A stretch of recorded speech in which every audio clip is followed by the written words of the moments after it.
Bienvenue dans cette vidéo où on va parler d'un aîné, un frère aîné qui tyrannise les plus petits. Alors c'est souvent dans ce sens-là, mais parfois c'est aussi un plus jeune qui vient tyranniser un plus grand. J'avais envie de te parler un petit peu de ce sujet-là parce que c'est souvent quelque chose de très sensible chez les mamans. Elles se demandent ce qu'elles ont raté. Voilà, on a un enfant qui tout d'un coup commande, il écrase les autres, parfois il tape et les autres cèdent et puis lui vient encore les chercher, les titiller, les agacer les autres enfants.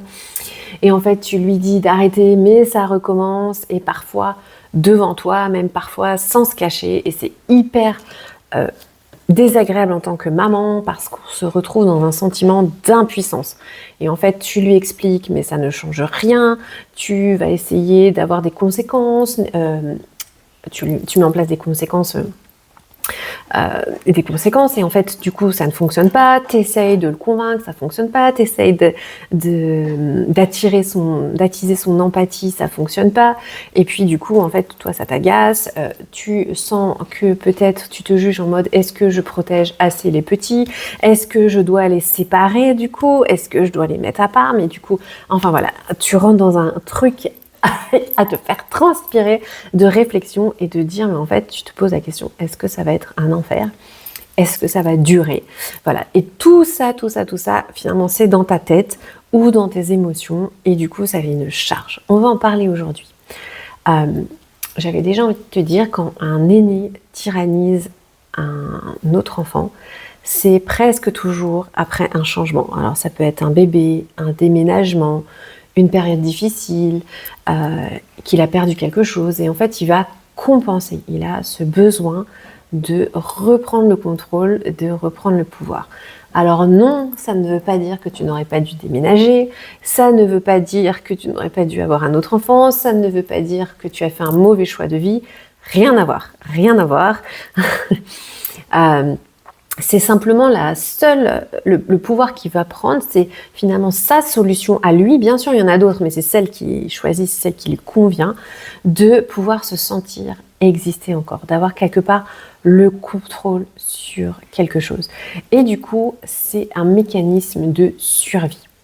Alors, ça n'empêche pas que c'est désagréable, ça n'empêche pas qu'on ne va pas rien faire pour ça, mais simplement c'est intéressant de comprendre que non, tu n'as pas mis au monde un futur tyran qui va dominer tout le monde par la puissance, mais par contre, eh bien là, on va faire appel à ta boussole éducative, c'est-à-dire par quoi est-ce que tu veux remplacer, qu'est-ce que tu veux transmettre à ton fils ou à ta fille dans ce moment-là.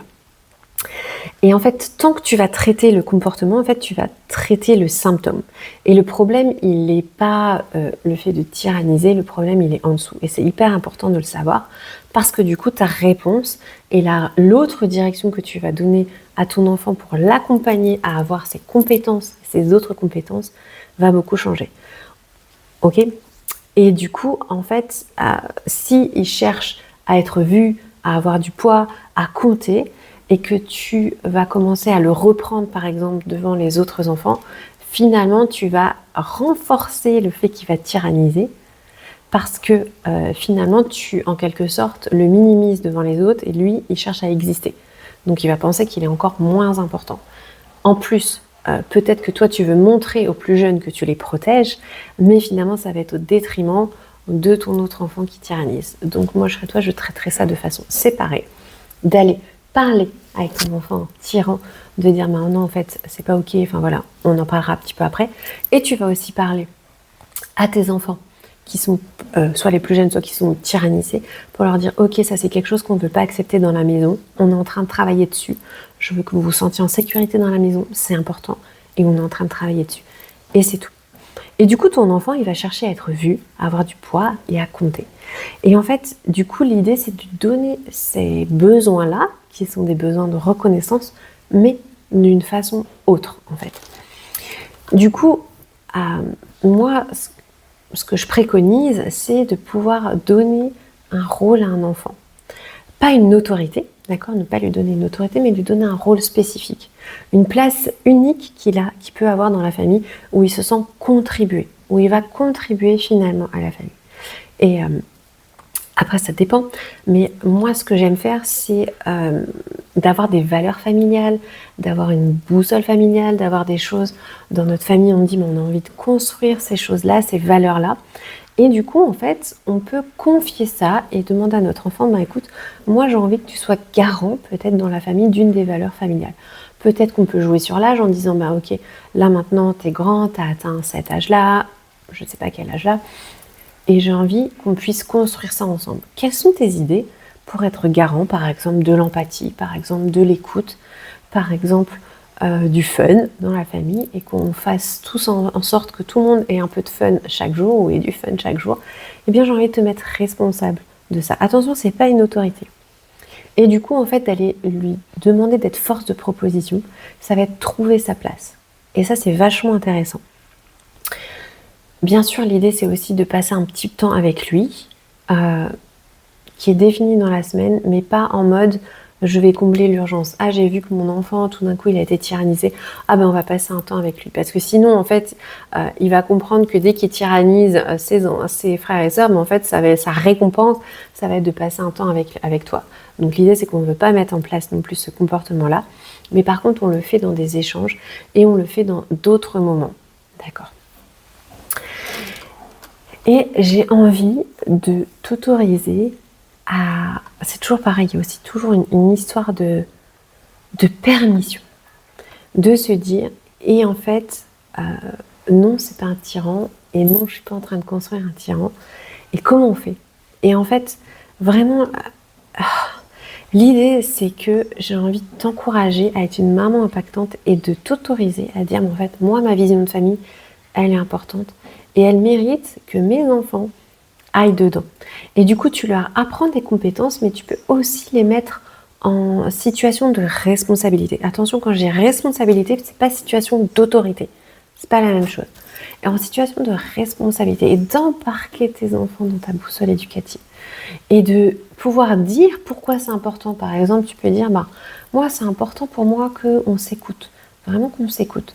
Et du coup, est-ce que ça vous dit qu'on échange sur ce sujet, qu'on regarde des livres ensemble et qu'on progresse tous ensemble sur l'écoute? Et comment est-ce qu'on fait pour écouter?